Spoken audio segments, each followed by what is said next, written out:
Olá, muito obrigado por você estar participando do quarto vídeo, o último dessa série, para eu poder fazer o meu estágio, já que nessa época de pandemia não dá para fazer em lugar nenhum.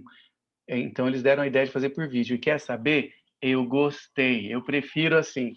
Eu quero agradecer a vocês, meus amigos, que estão sendo a minha plateia para poder ver essas discussões, entender, aprender mais e colocar o seu comentário aqui no após o vídeo. Eu espero que hoje você aprenda mais um pouquinho, que você goste do conteúdo e que a gente possa aprender sempre, não é? Continuar aprendendo, eu com vocês, vocês comigo.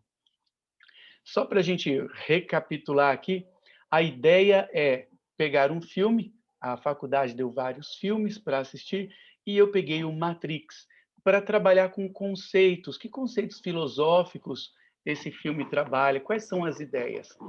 E eu peguei algumas ideias e trouxe para nós discutirmos. Falamos sobre a percepção da realidade no vídeo 1. Como é que a gente percebe a realidade? Essa é uma questão filosófica. Então, nós falamos de cosmovisões também, no vídeo 1. Cosmovisões é a maneira como eu enxergo o mundo. Cosmo, em grego, é mundo. Tá? Então, nós falamos cosmovisão ou visão de mundo. E nós demos como exemplo de visão de mundo, de cosmovisão, a situação do Shin Dong-hyuk. Quem não assistiu, assista a história dele, que é muito interessante. Ele fugiu do campo 14, onde ele nasceu, e ele teve um conceito de moralidade e de estilo de vida totalmente diferente da realidade.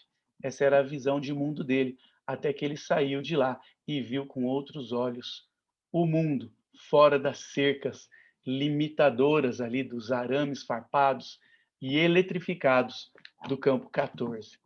A gente tem que se esforçar para enxergar a realidade. No vídeo número 2, a gente falou sobre epistemologia. O que é epistemologia? É como se dá o conhecimento. Como que você adquire o conhecimento?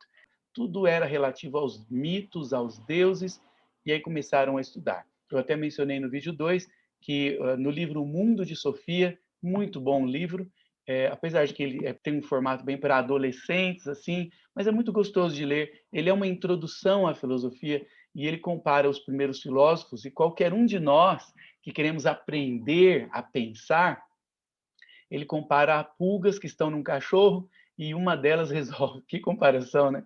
E uma delas resolve subir na ponta do pelo para descobrir onde é que a gente está, o que está acontecendo. E aí ela descobre, volta para falar para as outras, e assim como na história da caverna do Platão, as outras que nunca quiseram sair da zona de conforto não acreditam naquela que subiu no alto do pelo para entender, para enxergar a realidade.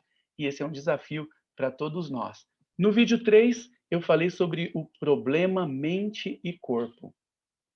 No filme Matrix, a mente é conectada com o computador e a mente é enganada. A mente pensa que está vivendo uma realidade que não é.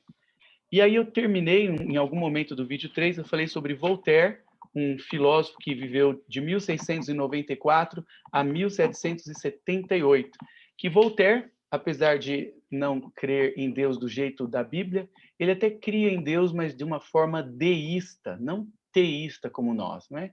Tem o ateísta, que não crê em Deus, nós somos teístas, eu sou teísta, eu acredito que todos os meus amigos que me assistem também, nós cremos em Deus, e o Deus da Bíblia, não é? Voltaire, ele era deísta, com D, quer dizer, ele até crê em uma entidade, um ser, um Deus, mas não como nós, não o Deus da Bíblia. Ele crê que uma mente inteligente deve ter criado tudo e deu corda, como a gente diz, né, para os mais velhos, os mais novos nem sabem o que é dar corda, né? A gente dava corda no brinquedo, e aí ele saía andando, aí aquela corda ia acabando e ele parava.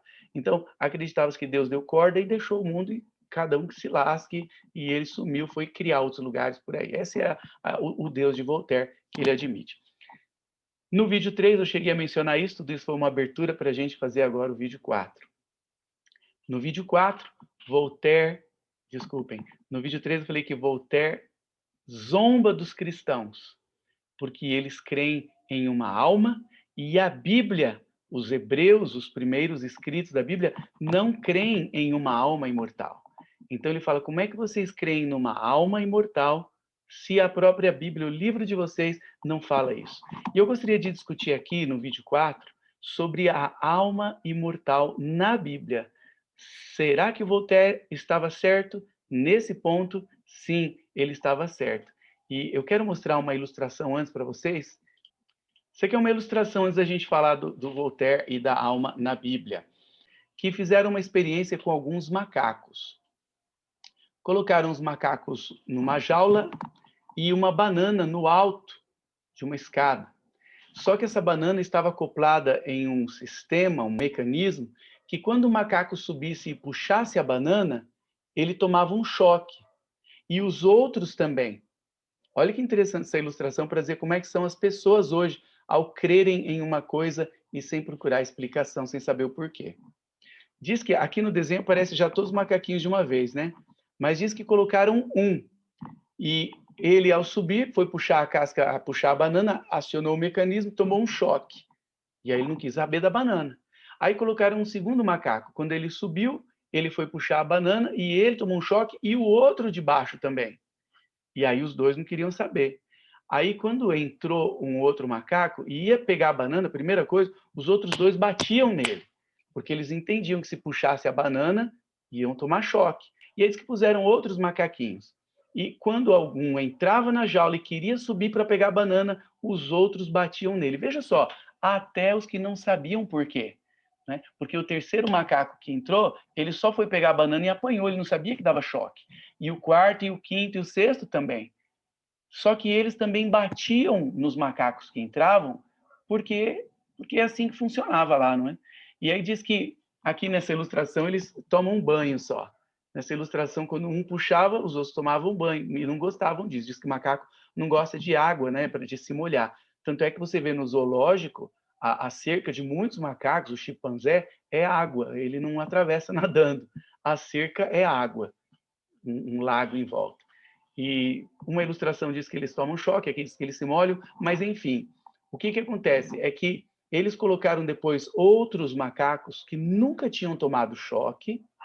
Aliás, colocaram um macaco sozinho que nunca tinha tomado choque, mas ele já tinha apanhado na experiência anterior, e aí colocaram ele na cela sozinho. E aí, quando entrou um outro macaco e ia pegar a banana, também apanhava. Então, veja, ele nem sabia por quê, mas é assim que funcionava, não é? E aí diz que todos os que entraram, uma leva totalmente nova de macacos, e ninguém podia pegar a banana, todo mundo apanhava e batia nos que chegavam, mesmo sem saber por quê. O que diz essa experiência? E isso fala muito para nós, porque eu quero discutir hoje aqui sobre visão de mundo. A experiência final diz o seguinte: se alguém pudesse perguntar para um dos macacos, escuta, por que é que você bate nos macacos que entram se você não sabe por quê? Você nunca levou choque. Por que é que você bate nos macacos? E a resposta que ele daria, e que se aplica muito para nós, é a seguinte: eu não sei, mas desde que eu cheguei aqui, as coisas funcionam assim. Essa é uma ilustração ótima para o que eu quero falar hoje. Para falar de imortalidade da alma na Bíblia é um assunto muito delicado. Mas isso é filosofia? É filosofia. Você vê o Leandro Carnal falando de Abraão, de Bíblia e tal. É uma das áreas do conhecimento. Então, o meu professor ou a minha professora que for avaliar esse vídeo, eu não estou pregando, não estou fazendo sermão, não estou fazendo proselitismo, eu estou entrando em mais uma área que é um campo da filosofia, sim. A filosofia estuda todas as áreas. E nós falamos de mente, falamos de cérebro, ligação com a mente e alma, falamos de visão de mundo, falamos de epistemologia. E eu gostaria de hoje ver essa frase do Voltaire. Qual é a obra onde ele fala disso? É a obra Tratado de Metafísica, de 1736. No capítulo 5, ele fala o seguinte: eu coloquei Deus entre colchetes, porque nesse texto ele está continuando, o nome Deus, o sujeito da frase, ficou longe, então só coloquei entre colchetes aqui, tá? Mas ele está falando de Deus, que Deus digna-se prescrever-lhes, aos judeus, né? Está no contexto, até a maneira como devem ir à privada. Realmente, tem um versículo em Deuteronômio que Deus fala, olha, quando vocês...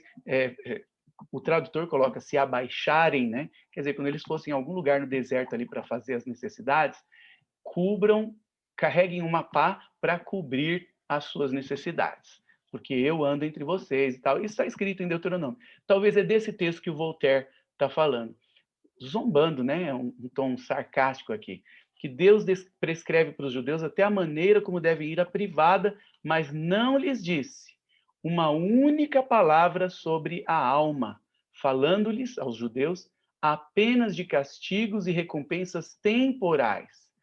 Que o Voltaire acredita que ele nem estava falando de um juízo futuro, era só essa vida. O que prova, diz ele, pelo menos que o autor desse livro, Moisés, não vivia numa nação que acreditasse na espiritualidade e na imortalidade da alma. Ele erra em alguns pontos, né? Ele está equivocado, porque se nós virmos ali alguns textos do Velho Testamento, você vê que ele fala de vida futura e tudo mais. Mas não é esse o caso. Mas ele acerta nesse ponto ao dizer que para ele não há uma espiritualidade no sentido de um espírito, uma entidade que sobrevive à morte, que fala de imortalidade da alma. E ele diz ainda: dizem-me que 2000 anos depois de Moisés, não é? Calculando, chutando, arredondando, que seria, na verdade, os 1500 anos, mas ele diz: dizem-me que 2000 anos depois, Deus veio, na pessoa de Jesus, ensinar aos homens que sua alma é imortal. Mas eu, que pertenço a outra esfera, talvez ele esteja falando do deísmo dele, que ele não crê nesse Deus dos judeus, né? Mas você vê que era um homem culto, que estudava e sabia o que a Bíblia diz, assim como eu mencionei, o Leandro Carnal e outros. Eu, que pertenço a outra esfera, não posso deixar de me espantar, olha o que ele diz, com esse disparate debitado na conta de Deus, dizendo que Deus que criou isso. Ele diz que é um disparate. E ele está certo, como a gente vai discutir daqui a pouco, para ver se a gente não cai na Matrix. É uma espécie de uma cosmovisão, de um campo 14. Quem viu o primeiro vídeo entende o que eu estou falando, tá? Em que a pessoa tem uma visão que passaram para ela, mas que não é a realidade. Se ela diz que crê na alma imortal, porque a Bíblia diz, porque Deus deu uma alma imortal, ela está enganada, porque a Bíblia não diz isso. A cosmovisão da Bíblia não contempla uma entidade, alma imortal, que sobrevive à morte. Nós vamos ver isso. Capítulo 6, ainda Voltaire, no seu tratado sobre metafísica. Ele diz assim: é preciso unicamente prevenir o espírito dos que acreditariam a mortalidade da alma contrária ao bem da sociedade. Ele está dizendo o seguinte: assim como se pensava antes dos ateus, que os ateus eles só eram maus e tudo, né? Ele está dizendo que as pessoas podiam ter uma ideia errada de quem crê que a alma é mortal, assim como se tinha uma ideia errada de quem era ateu, né? De que eles eram brutos e maus. São pessoas normais, eles não creem em Deus. E ele está dizendo assim, ó, tem que prevenir as pessoas, prevenir o espírito das pessoas, dos que acreditariam que a mortalidade, que a alma morre, é contrária ao bem da sociedade, como eles achavam, e fazê-los relembrar que os antigos judeus, de novo, ó, cujas leis admiram, acreditavam a alma ser material, quer dizer, é o cérebro pensante, é a pessoa viva, imortal, sem contar as grandes, e aqui é outro argumento, né? Sem contar também as grandes seitas de filósofos, que seriam ateus, que valiam como os judeus, e que eram gente muito honesta, né? Que eram ateus, que também queriam que a alma não existe desse jeito. Então, veja, Voltaire não cria na alma imortal, e ele mostra para os cristãos que creem que eles estão enganados, porque a Bíblia não ensina isso. Parece que no argumento do Voltaire ele acredita que depois a Bíblia mudou, no cristianismo vieram querer dizer isso, mas que os primeiros livros originais, os de Moisés, não falam isso. Vamos ver então o que a Bíblia diz, estudar de maneira aqui, ó, eu posso dizer científica, porque a gente está usando aqui a hermenêutica. O que é a hermenêutica? A hermenêutica é usada também pelos advogados para interpretar um texto. Esse nome vem de Hermes, que era o deus da comunicação, da mensagem. Então, o nome hermenêutica, mas aí está sendo pagão. Não, é o nome que deram para um estudo do texto, vendo como que uma parte condiz com a outra. Eu não posso interpretar essa parte de tal forma que vai contradizer essa, tem que entender o todo junto. Então, nós podemos dizer que, vamos ver aqui o que a Bíblia diz, concordando com Voltaire, de maneira científica, Porque nós estamos usando a hermenêutica, como que os textos estão na língua original e tudo mais, tá bom? Então, veja, esse aqui é um pressuposto inicial. O único imortal na história do universo é Deus. Isso está em 1 Timóteo 6, versos 15 e 16. Ele está falando de Deus como Rei dos Reis, Senhor dos Senhores, o único que possui imortalidade. Então, nós temos um pressuposto inicial aqui ao discutir esse assunto. E nós vamos ver isso lá no Velho Testamento também. Esse pressuposto, e Paulo, que escreveu o texto que a gente leu agora de pouco, era um judeu roxo. Ele era fariseu. Então, ele tem a mente do judeu mesmo, de como era. Temos um pressuposto, uma base inicial para trabalhar. Só Deus é imortal. A ideia da Bíblia é que Deus vai conceder imortalidade, que Deus vai manter a vida das pessoas salvas para sempre. Ele é imortal e ele concede vida. Vamos ver, vamos chegar lá. Então, nós já vimos esse texto, o primeiro ponto ali. De acordo com as Escrituras, Deus é o único imortal. Tem 2 versículos, a gente só viu ali o 6:16, mas tem 1:17 também. Portanto, ele é o doador da vida, como está lá em João 10:28. Ele é quem doa a vida. Além disso, os salvos terão ao seu alcance, novamente, como já tinha no Éden, não é? O fruto da árvore da vida. Essa fruta permite que a pessoa tenha vida. E eu imagino que é porque, se a gente vai ter corpo ressuscitado, mantém as células jovens, ativas e vivas, né? Então, sendo assim, de acordo com esse pressuposto, obviamente, todas as criaturas são mortais, até os anjos. Se você perguntar para a maioria das pessoas, os anjos são mortais? Eles vão falar, não. Eles vão falar, são imortais. Mas baseados no quê? Em filosofia platônica. Esse conceito dos macaquinhos que eu passei. Receberam assim, então é baseado em Platão, que trouxe para o cristianismo, e nós vamos trabalhar um pouco com isso aqui. Eu já estou falando até rapidinho, porque tem muito conteúdo. Eu acho que eu demorei demais na introdução. Então, é uma forma de ver o mundo, é uma forma de matrix espiritual, vamos dizer. E isso tem muitas implicações na vida, viu?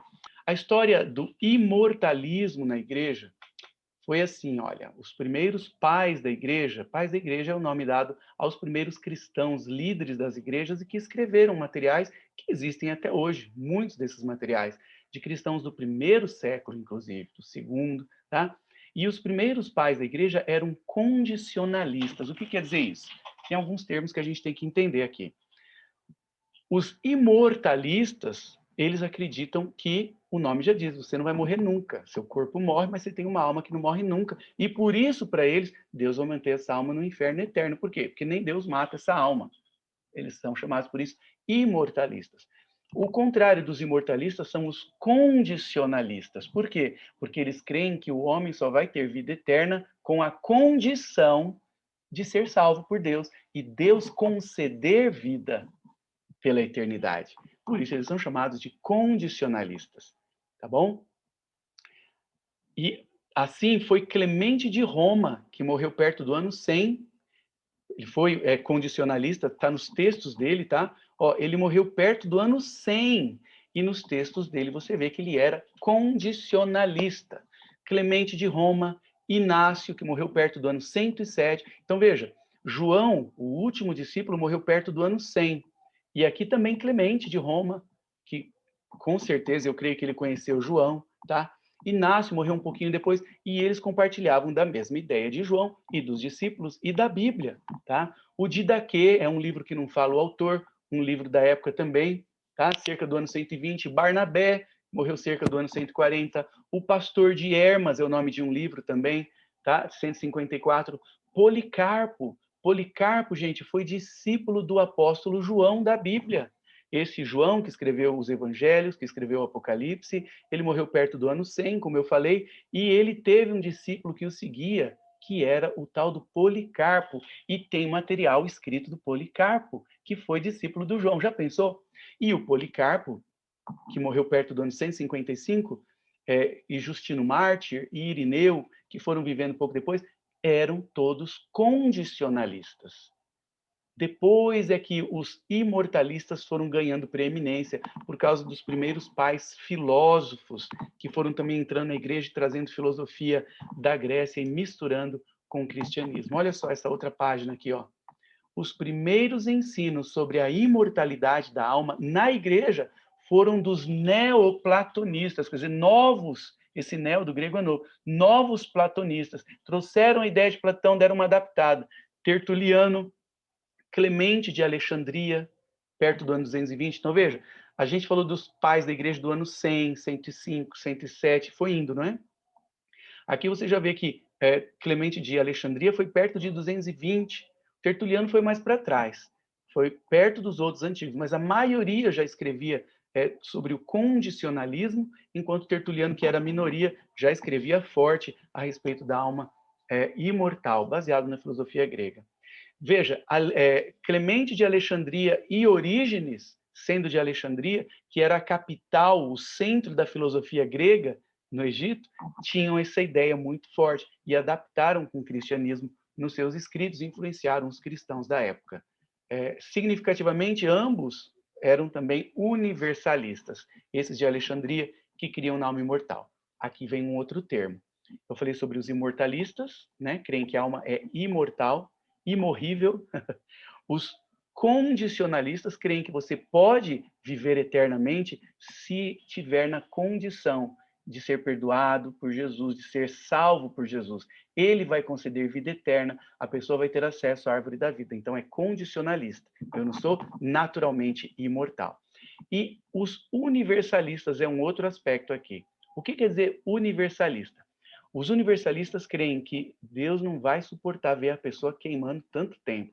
Geralmente, os universalistas são também imortalistas, porque a ideia da imortalidade no inferno é tão dura de imaginar que grande parte deles acabam se tornando universalistas. O que quer dizer que uma hora Deus vai falar assim: vocês já sofreram bastante, né, filho? Vocês se arrependeram? Sim, a gente nunca mais vai pecar, que bom. E aí vai salvar todo mundo. Alguns universalistas creem que até o diabo e os seus anjos vão ser salvos, depois de sofrer muito. Quer dizer, é uma conversão pela dor, né?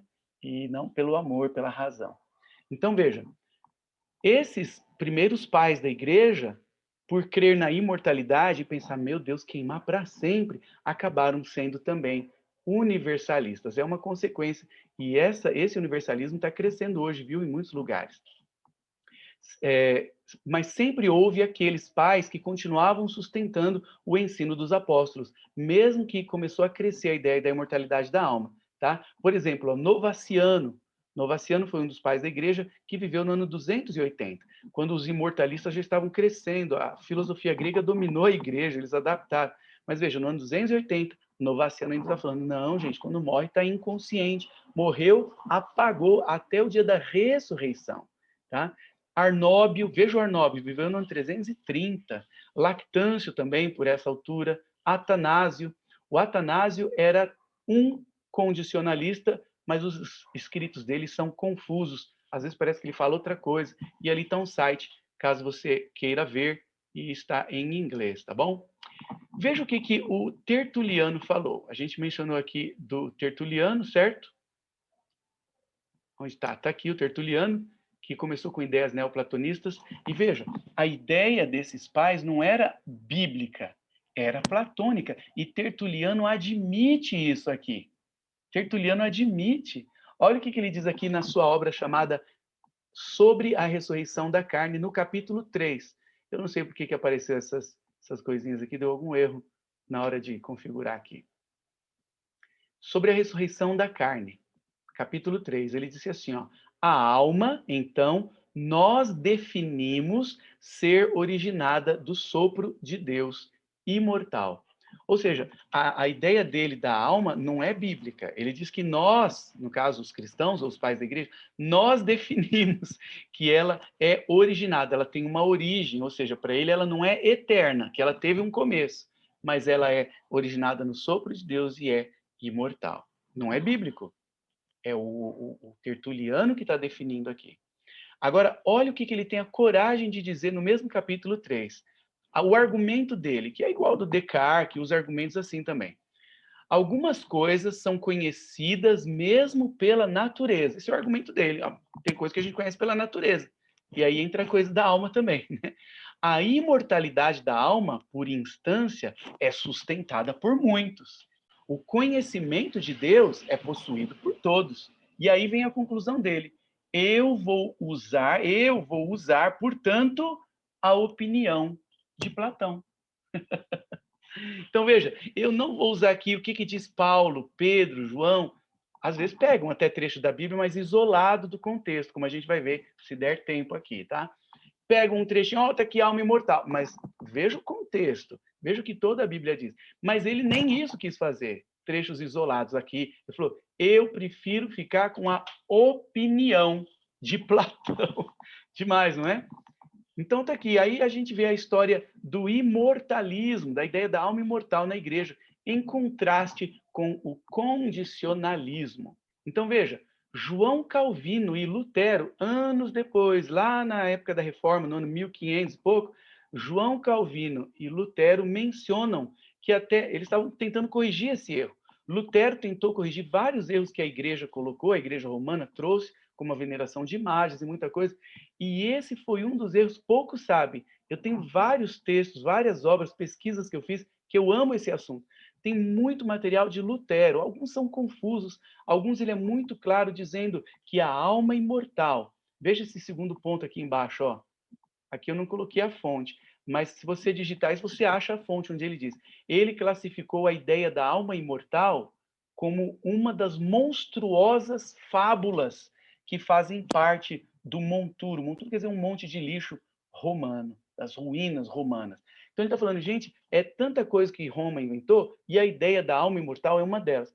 E aí, vindo agora aqui para o primeiro ponto, João Calvino e Lutero mencionam que um dos papas antigos, Papa João 22, que havia morrido séculos antes deles, era condicionalista. Um dos papas, ele foi na Bíblia e falou, gente, quando morre não tem alma em lugar nenhum. Então, veja, esse papa foi corajoso, porque ele desprezou todos os outros, praticamente, que vieram antes dele, as ideias de Santo Agostinho e de Tomás de Aquino. Esse papa cria que os mortos estariam inconscientes, está morto, não tem alma em lugar nenhum, morreu, apagou, igual puxado tomado, inconscientes até o dia da ressurreição, e então receberiam a imortalidade. Está aí a fonte, se você quiser ver, em inglês, tá bom? O que a Bíblia diz? Como é que foi criado o homem? Lá em Gênesis 2:7, e veja, como eu falei da Matrix, da cosmovisão, as pessoas leem essa mesma passagem e interpretam daqui que o homem tem uma entidade, uma alma. Olha o que diz aqui, ó. Gênesis 2:7. Então formou o Senhor Deus ao homem do pó da terra, foi uma das fórmulas, e ele soprou nas narinas o fôlego de vida, foi a outra fórmula, pó da terra mais fôlego de vida, e o homem passou a ser, não a ter. O homem passou a ser uma alma vivente. Esse é o termo bíblico. As pessoas leem isso e imaginam que Deus pegou o pó da terra, mais o fôlego de vida, mais uma alma vivente, e aí o homem passou a existir. Não tem três elementos aqui. A alma não é um elemento que Deus colocou no homem para ele viver. De acordo com a Bíblia, Deus pegou o pó da terra, soprou nele o fôlego e o homem se tornou. Na Bíblia, a palavra alma vivente quer dizer um ser vivente. Alma quer dizer ser. Vamos continuar aqui. A vida, então, é o pó da terra mais o fôlego de vida. A morte, então, é desfazer essa fórmula.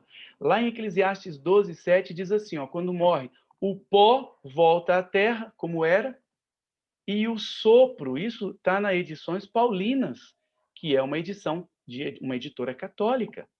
E eles traduziram corretamente a palavra que é ruar, no hebraico, que quer dizer sopro, fôlego, vento, ar, tá? Ruar, que no Novo Testamento, que está em grego, eles vertem como pneuma. Pneuma lembra ar também, não é? Pneumologia, pneu, ar, pneumático, né, que é com ar. Então, veja, a própria igreja romana traduziu aqui ruar como sopro, fôlego, não uma alma.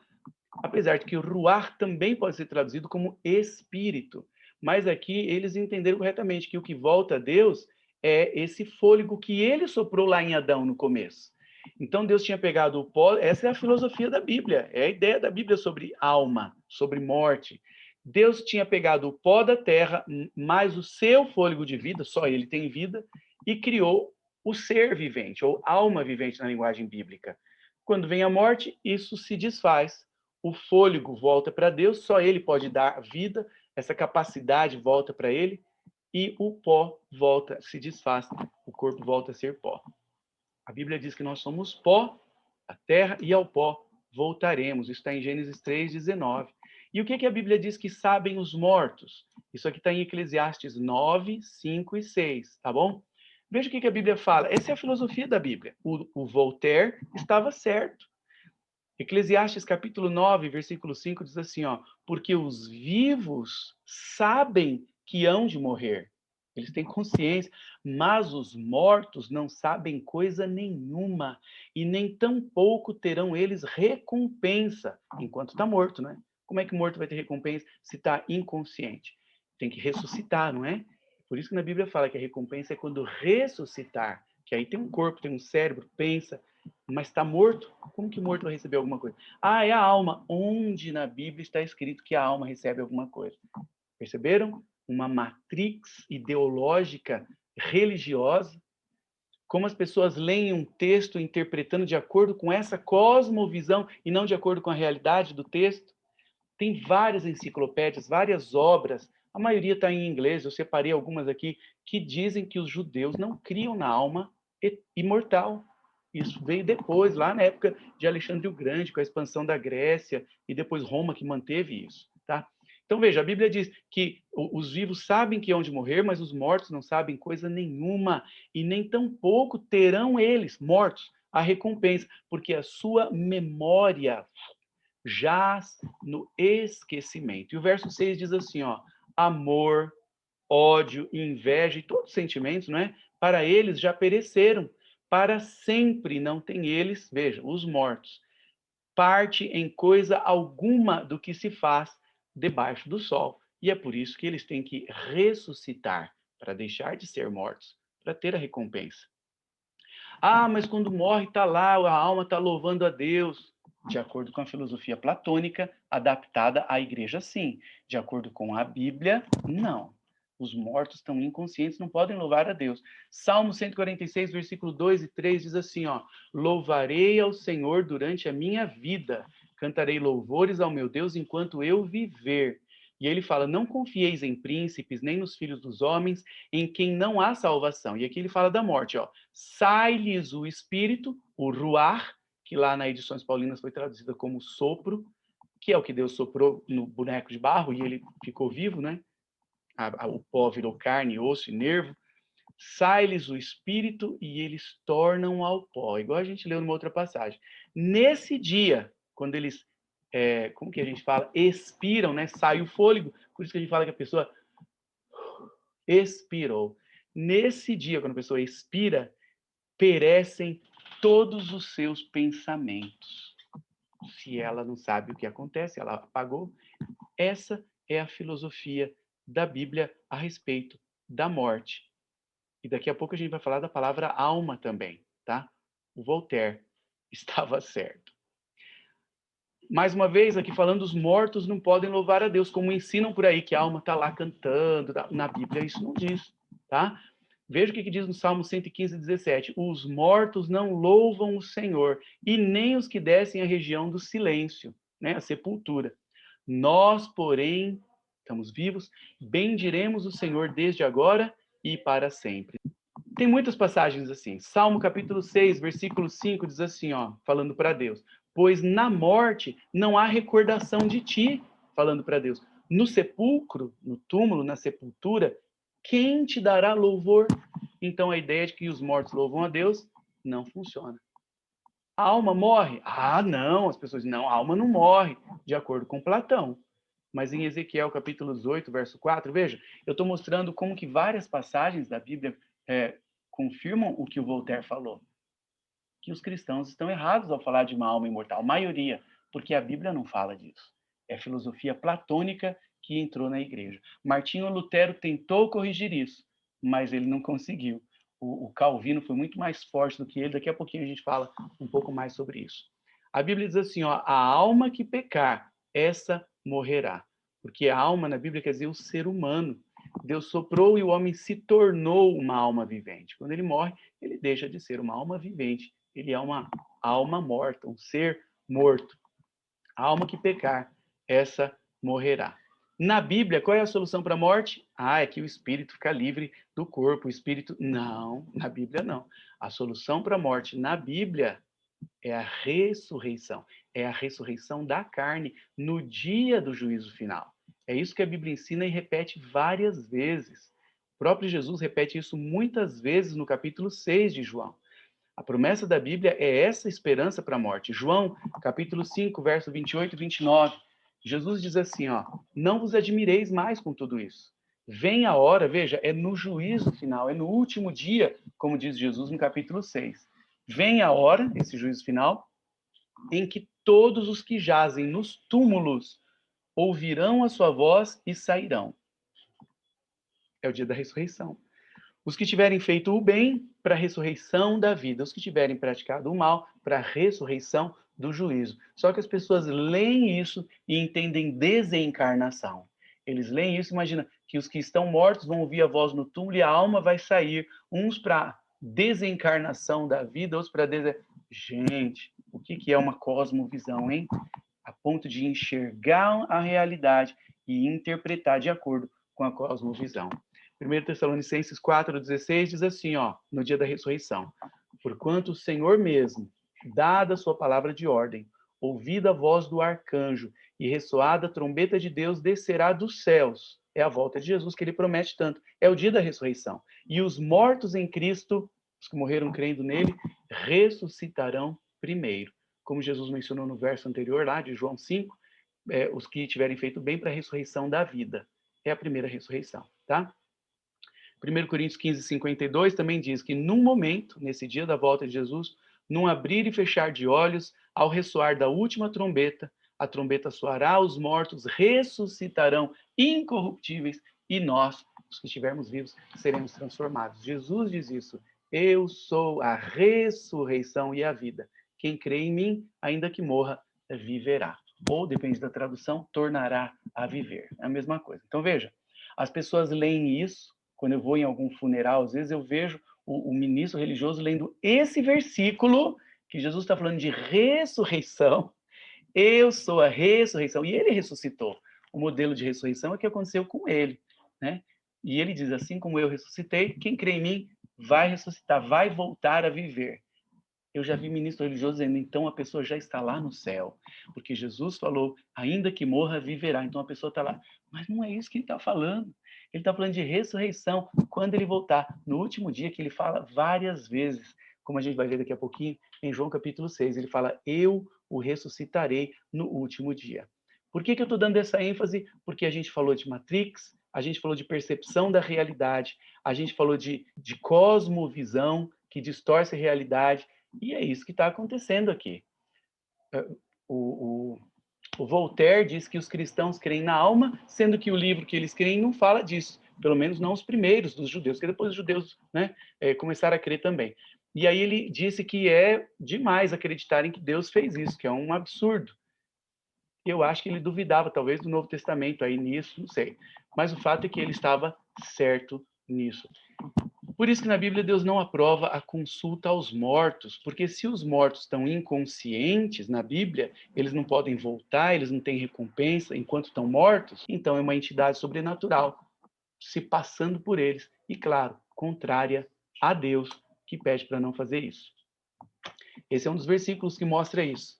Vejam, eu estou mostrando vários versículos da Bíblia para a gente ter essa hermenêutica, essa base, o que é que a Bíblia diz, o que é que os judeus pensavam, tá?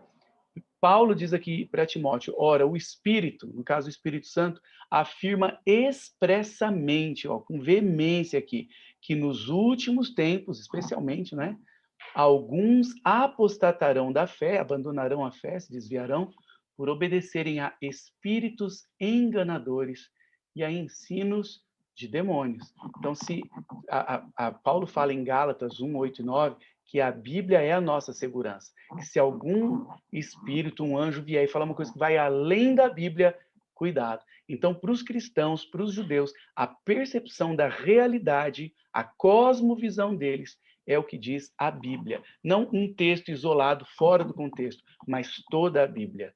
Dentro dos princípios hermenêuticos de casar os textos e eles não se contradizerem. É isso aí. Tá bom? Aqui uma outra passagem que ele fala que são espíritos maus que enganam, porque o morto não sabe de nada. Segundo Coríntios capítulo 11, verso 13 a 15, ele diz que os tais são falsos apóstolos, obreiros fraudulentos, transformando-se em apóstolos de Cristo, quer dizer, que não são, né? E não é de se admirar, porque o próprio Satanás se transforma em anjo de luz. Não é muito, pois, que seus próprios ministros, os dele, de Satanás, se transformem em ministros de justiça, como anjos, como entidades, não é? E o fim deles, porque eles vão morrer, eles não são imortais, como a gente viu, eles vão morrer. Deus vai destruí-los.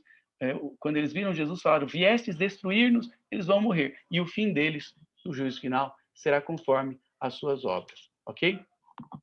Vamos estudar agora rapidamente a palavra alma na Bíblia. A palavra alma nas Escrituras. A palavra alma está lá? Está, mas não tem o significado que deram para ela. No Antigo Testamento, escrito quase todo em hebraico, só uns trechinhos está em aramaico. A palavra traduzida como alma é o substantivo nefesh, que aparece. Ela deriva do verbo nafash. Na verdade, é nafar, tá? Esse S veio sem querer aqui no embalo. Deixa só eu tirar ele daqui. Pronto.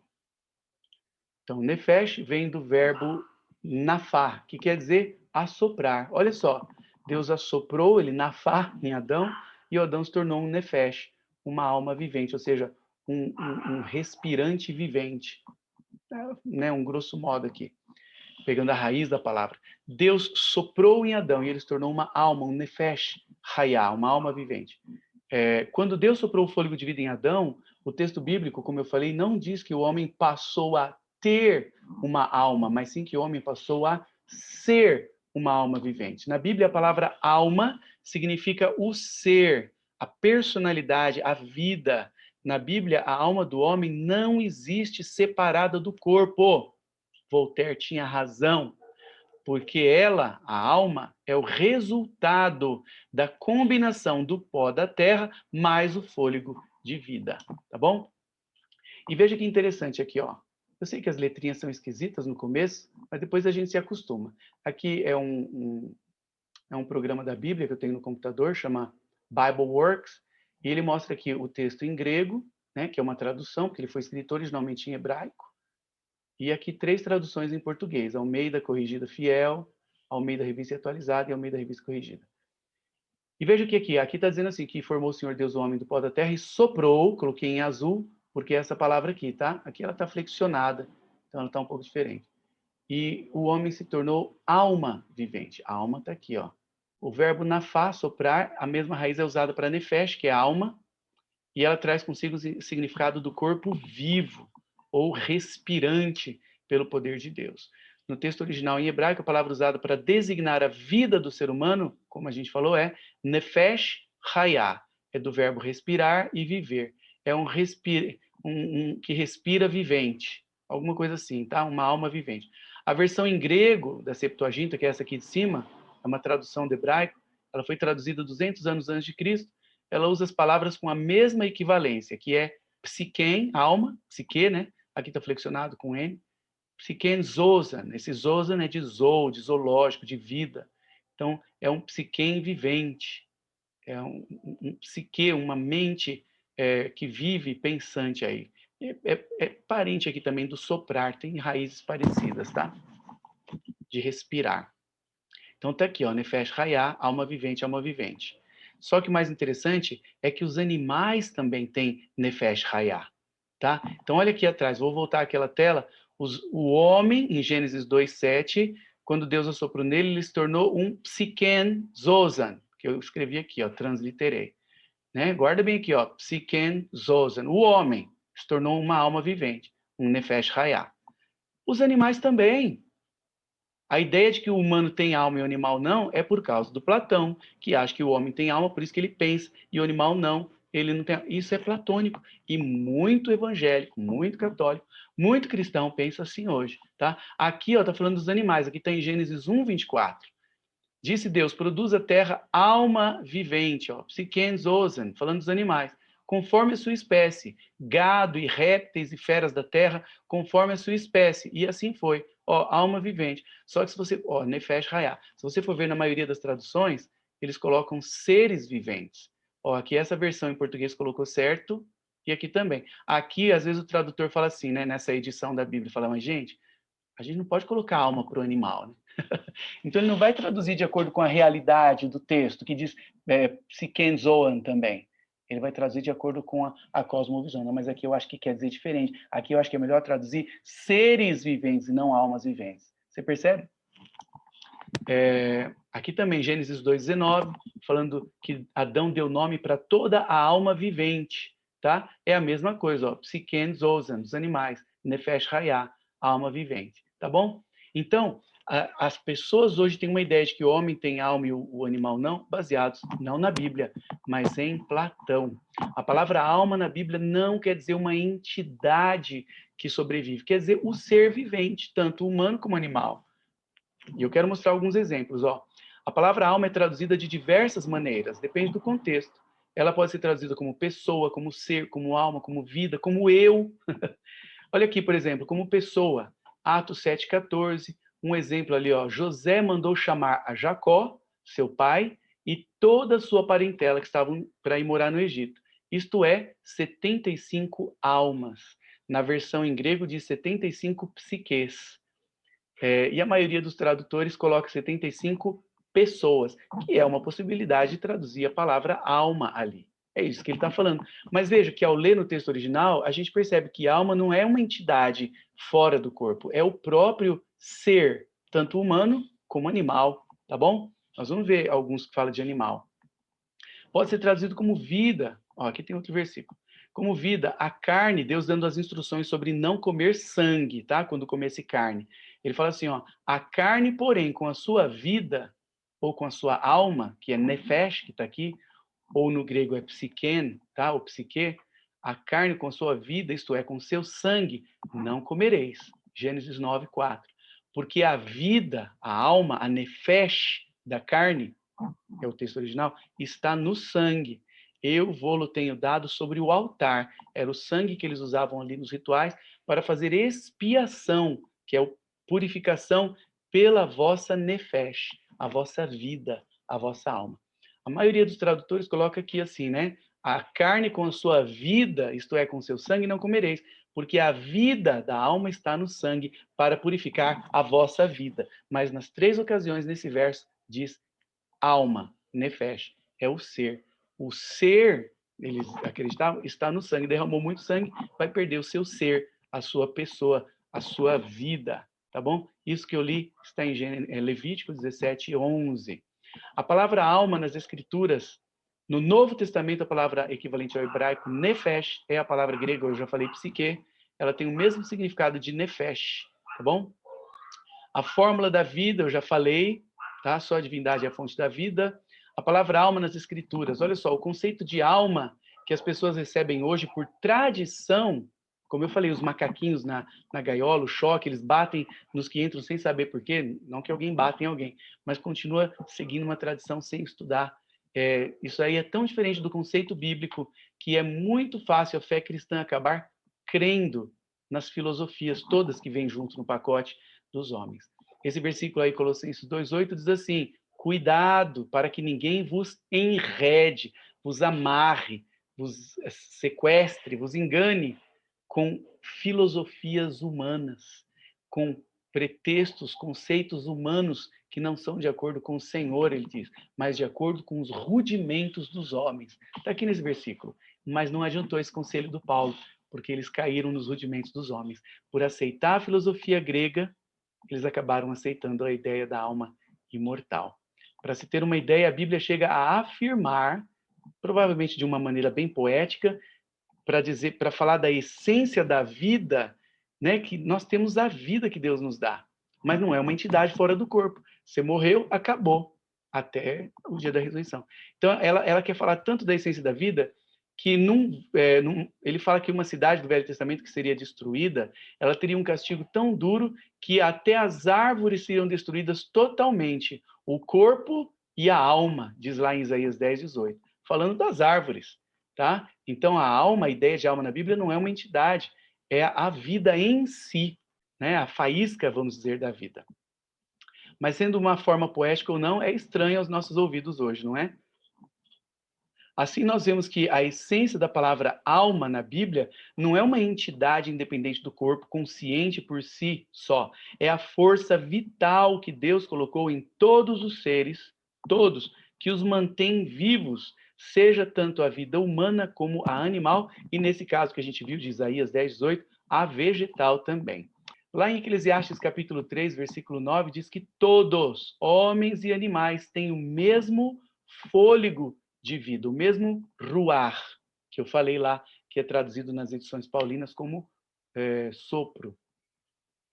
Homens e animais, diz lá no verso 20 de Eclesiastes, todos vão para o mesmo lugar, todos procedem do pó, e ao pó tornarão. Então, se não fosse Deus para ressuscitar o humano no final, ia terminar o mesmo destino dos animais, que é apenas temporário. Mas aí, seguindo Platão, as pessoas acham que já estão no céu ou no inferno. Na Bíblia não existe isso, tá bom? A diferença do homem para os animais é que Deus lhe deu um cérebro superior, né? O homem é feito à imagem de Deus, com capacidade de pensar, de raciocinar e de fazer juízo e justiça, tá bom? Veja só, no Novo Testamento, Jesus mostra que a alma é diferente do conceito platônico, ela pode morrer. E as pessoas leem esse mesmo versículo, Mateus 10:28, por causa da cosmovisão que receberam, e lê do jeito que elas acham, não do jeito que está escrito. Olha o que Jesus fala. Mateus 10:28. Não temais os que matam o corpo e não podem matar a alma. E eles param aqui. Aqui, ó, tá vendo? A alma não pode morrer. Veja, na ressurreição, as pessoas vão acordar sendo elas mesmas. Os mártires que morreram, a alma deles não está morta. Eles vão ressuscitar sendo eles mesmos. Essa é a ideia. Eles podem matar você. E quantos mártires não morreram por causa dessa promessa? Eles podem matar você, o seu corpo, mas a sua vida, ela não é destruída. Por quê? Porque vai ser ressuscitado. Esse é o contexto. Aí, tanto é, você vê, as pessoas usam esse texto para tentar provar que a alma é imortal. Mas a outra metade desse versículo diz exatamente o contrário, que a alma vai ser destruída. Destruída. O verbo grego aqui é apolume, que quer dizer destruir totalmente. Tá? Veja, a outra metade Jesus fala assim, ó, temei antes aquele que pode fazer perecer. É a tradução que eu peguei, tá? Mas tem tradução que fala destruir, que é o verbo em grego apolume. Temam antes aquele que é Deus que pode destruir ou fazer perecer, morrer no inferno, a geena, tanto a alma, a psique, como o corpo. Vocês percebem? A maioria das pessoas usa esse versículo só para considerar a primeira metade, para tentar dizer, ó, tá vendo? A alma não pode morrer. Jesus está dizendo, não pode matar o corpo, mas não pode matar a alma. Mas Jesus falou, temam aquele, que é Deus que vai fazer perecer tanto a alma como o corpo. Perecer, destruir. Essa é a ideia aqui. Os que morrem crendo em Deus vão ressuscitar, e eles vão ressuscitar sendo eles mesmos. A mesma psique. Esse é o pensamento da Bíblia. Platão, Plotino depois, e Agostinho e outros pais da igreja aí fizeram um bom trabalho em trazer uma cosmovisão totalmente fora da realidade bíblica, se a gente for fazer uma hermenêutica, tá bom? O conceito de morte na Bíblia a gente já viu, não é? A pessoa está inconsciente, durante a morte ninguém louva a Deus. Todos os mortos, os bons e os maus, vão para a sepultura, vão para o Sheol, tá bom? São as trevas da inconsciência, uma inconsciência temporária, tá? Muitos tradutores traduzem Sheol, que é para onde vai todo mundo, como inferno, quando convém. Olha só, por exemplo, quando um bom personagem como o Jacó, ele vai para o Sheol, mesmo lugar, lá em Gênesis 35, aí eles traduzem como sepultura. Mas quando é um mal que vai para o Sheol, aí eles traduzem como inferno. Tá? Sheol quer dizer o mundo dos mortos, mas não quer dizer que tenha consciência, quer dizer o além, o invisível. Às vezes traduzem como túmulo, sepultura. É onde estão os mortos. É o vazio absoluto, trevas, sem consciência. Como a gente leu, quando morre nesse mesmo dia, perecem os pensamentos, não tem amor, ódio. Por aí vai, que a gente já leu tudo, né? Vários versículos. Então veja, Sheol, o túmulo, ou o além, ou o mundo dos mortos, alguns acham que é um mundo com consciência, mas não é o que a Bíblia diz, como a gente tem visto, tá? E os tradutores, quando Jacó fala agora que eu vi José, alguma coisa assim, eu já posso ir para a sepultura, para o Sheol. Aí traduz, não, Jacó não vai para o inferno, vamos traduzir direito, tá? Se Jó foi o primeiro livro escrito, porque a tradição diz que Moisés escreveu o livro de Jó quando ainda estava em Midian, antes de ir para o Egito.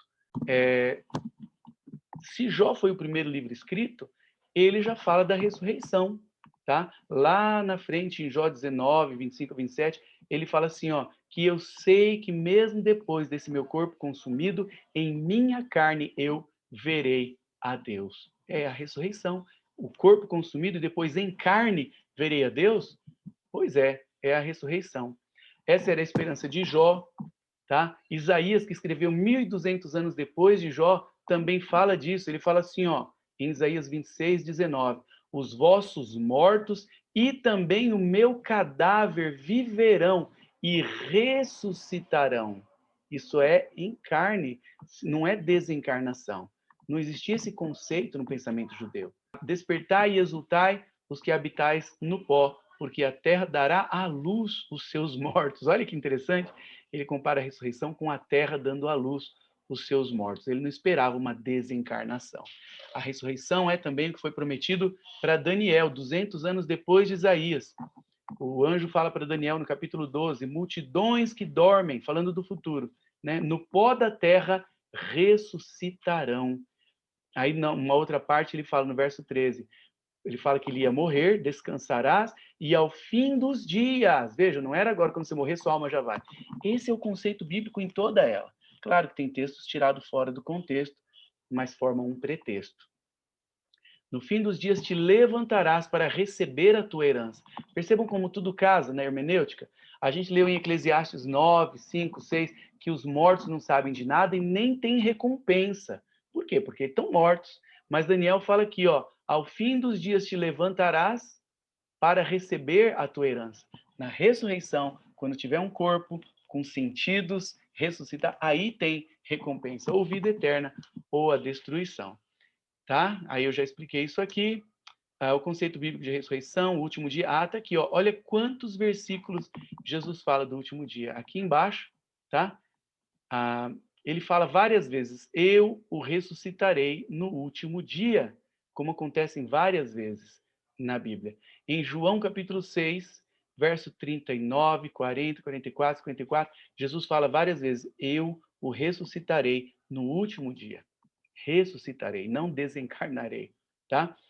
E a Maria e Marta, que perderam o irmão Lázaro, sabiam disso, porque alguns capítulos depois, no capítulo 11, né, quando o Lázaro morre, Jesus fala, teu irmão há de ressurgir. E ele estava querendo dizer que ia ressuscitá-lo naquele dia, naquela hora. Mas ela pensou que ele estava falando do ensino dele, que ele repetiu várias vezes no capítulo 6. Eu o ressuscitarei no último dia. E aí Marta fala aqui no capítulo 11, verso 24. Eu sei que ele, falando do irmão, há de ressuscitar na ressurreição do último dia. Porque a gente vê aqui, eu coloquei fora de ordem, né? Devia ter posto esse primeiro. Várias vezes Jesus fala isso, então ela cria desse jeito. E é o que os personagens da Bíblia esperam. E sendo assim, ninguém vai para o céu e nem para o lago de fogo antes desse dia, do dia final, na volta de Jesus. É só após a ressurreição, no último dia, que será possível receber a recompensa, seja para salvação ou perdição. Umas coisas aqui que eu queria explicar, mas não vai dar tempo. Vou falar bem rapidamente a influência platônica e a tradução. Quando o ladrão convertido pediu a Jesus que se lembrasse dele quando entrasse no seu reino, ele sabia do que ele estava falando. Era no dia do juízo final. E Jesus então responde, em verdade te digo hoje. Por que eu sei que é assim que ele falou? Por causa da hermenêutica. Jesus não pode ter falado, você vai estar comigo lá hoje. Ele falou, em verdade te digo hoje, você vai estar comigo. O texto grego, o Dr. Rodrigo Silva fez uma defesa de doutorado mostrando que essa tradução é a melhor. O texto grego está escrito assim, sem vírgula e sem a palavra que. Em verdade te digo, hoje estarás comigo no paraíso. E aí, o mais correto é imaginar isso. Ó. Se a gente for colocar 2 pontos, é igual isso que eu coloquei aqui. Ó. Seria aqui. Ó. Em verdade te digo hoje, 2 pontos, estarás comigo no paraíso. Ou se for colocar um que, aqui. Ó. Em verdade te digo hoje que estarás comigo. Mas a maioria dos tradutores crê na alma imortal, nas ideias do Platão, baseado nos 3 filhos de Zeus, no juízo final, e adaptou, que eles colocam aqui. Ó. Em verdade te digo, 2 pontos. Olha como muda. Hoje você vai estar comigo no paraíso. Muda, né? Porque aqui Jesus está prometendo que ele estaria naquele mesmo dia lá. A alma, como eles creem. Ou então o que eles colocam aqui também antes do hoje. Em verdade te digo que hoje estarás. Mas não. O correto é em verdade te digo hoje. Como é que eu sei? Isso não pode ter acontecido. Se Jesus falar hoje você vai estar comigo. Pelo seguinte motivo, se Jesus tivesse realmente prometido isso ao homem na cruz, ele teria mentido. Porque o próprio Cristo disse para Maria no domingo de manhã, 2 dias depois, né? Eu ainda não subi para o meu Pai. Jesus diz isso para Maria no domingo de manhã. Ele não tinha subido ainda. Como é que ele ia falar hoje você vai estar comigo? Percebam? O que Jesus disse ao homem, na verdade, foi que naquele mesmo dia, hoje, eu te afirmo, você vai estar comigo lá. Quer dizer, eu te falo hoje sem demora, sem dúvida, não é? E veja, o ladrão falou: quando o Senhor entrar no seu reino, você lembra de mim? E Jesus falou lá em Mateus 25, 31, vale a pena olhar, hein? Mateus 25, 31 a 34. Quando ele entraria no seu reino? É na volta dele. Ele fala: quando vier o Filho do Homem e entrar no seu reino, com seus anjos para ressuscitar, é na volta dele. E o ladrão talvez já tivesse ouvido e falou: quando o Senhor entrar no seu reino, é no dia do juízo. Mas o povo traduz que não, que ele já foi e já está lá. Mas isso não é bíblico. O Voltaire estava certo. Tá bom? Se Deus sustentasse a vida nas pessoas para mantê-las pela eternidade no inferno, como acreditam e como Platão acreditava que os filhos dos Zeus faziam isso, e até o purgatório tinha, e a igreja trouxe um purgatório também para o meio das ideias, Deus mesmo estaria perpetuando o sofrimento e a dor, e até o pecado, que o povo ia estar amaldiçoando a Deus para sempre. Né? A Bíblia diz que vai ter uma punição no final, no juízo, com fogo, com enxofre, com ranger de dentes e tal, mas também diz que após isso, o salário final do pecado é a morte. Esse é o ensino bíblico. O fogo que executa os ímpios é eterno, mas não os ímpios que estiverem nele. Enquanto há combustível, os ímpios, o fogo não se apaga e o seu bicho não morre, como Jesus diz, mas no final tudo vai virar cinzas, como diz essas passagens. Então, quem é condicionalista é também aniquilacionista. Como assim? Aniquilacionista é o contrário do que crê na alma eterna e imortal no fogo. O que crê que a vida eterna é uma condição para quem recebe de Deus, de Jesus, também crê que a pessoa então não pode ter vida eterna se ela não tem essa condição, ela não abraçou, ela não pode viver eternamente no inferno, porque a vida eterna é para os que amam e não para os que estão perdidos. Então, eles creem que eles serão aniquilados. Vai ter fogo, vai ter ranger de dente, cada um vai pagar o tanto que merece, mas o final é a aniquilação, é deixar de existir. Será que existem muitos versículos que falam disso? Do aniquilacionismo? Tem alguns, olha só. Em várias instâncias, diz que eles serão eliminados, e aí estão os versículos, destruídos, vários versículos, mortos, exterminados, e por aí vai, executados, devorados, se farão em cinzas, não terão um futuro, perderão a vida, serão consumidos, várias passagens, tá bom? Serão como uma palha, serão reduzidos ao pó. Não tem uma ou duas passagens que falam do aniquilacionismo.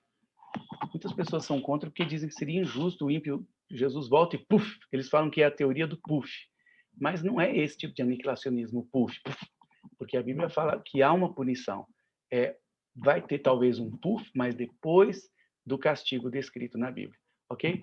E aí ele fala que sem Jesus os pecadores não perdoados desaparecerão, deixarão de existir, serão apagados e por aí vai, tá bom? Então, terminando, as pessoas fazem na sua cosmovisão uma diferença entre razão e fé. Mas as duas estão do mesmo lado. A Bíblia fala que a razão está do lado da fé. Lá em 1 Pedro diz que quando alguém perguntar a razão da nossa fé, a gente tem que saber explicar. a gente tem que estar preparado para responder. Então veja, ele fala que a gente tem que saber responder, e a palavra é apologian, de apologia, de dar uma defesa da fé, da razão da fé. E a razão ali é a palavra logon, que vem de logos também, que é razão. Tá? A fé tem que ser racional. Por isso que a gente não pode ser como um macaquinho, que vê o mundo de acordo com o que passaram e nem sabe explicar por quê. E Deus espera que a gente use a razão.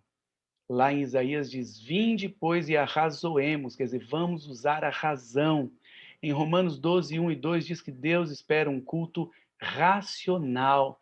E a palavra racional ali no original é logikos, que vem de lógico, que vem de logos, que é racional.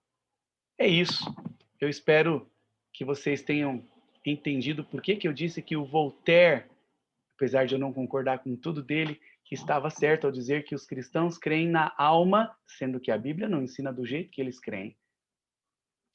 E que vocês tenham entendido que, apesar do filme Matrix ser uma ficção e colocar as pessoas com uma mente imaginando uma realidade virtual que não é verdade, mas baseado em tudo que a gente estudou, em cosmovisão, né, visões de mundo, em ideologias, as pessoas podem estar vivendo uma realidade distorcida, fora da realidade real, se eu posso dizer isso. As pessoas podem ter cosmovisões, podem estar usando lentes em que elas não estão vendo o mundo, a realidade, baseados em o que receberam e passam para frente. Existem muitos tipos de Matrix, existem muitos tipos de Campus 14, como a gente falou daquele coreano preso no mundinho dele. Espero que você use bastante o seu cérebro, use a sua razão, e se você tem fé ou não, que você seja uma pessoa lógica, uma pessoa racional e que tenha uma boa percepção da realidade. Que você seja aquela pulguinha no topo do pelo do cachorro para não ser enganado e saber o que está acontecendo. Um grande abraço, muito obrigado por ter participado junto comigo desses vídeos. Aguarde seu comentário, hein? Hoje e depois 2 dias depois e 5 dias depois. Muito obrigado. Até logo. Tchau.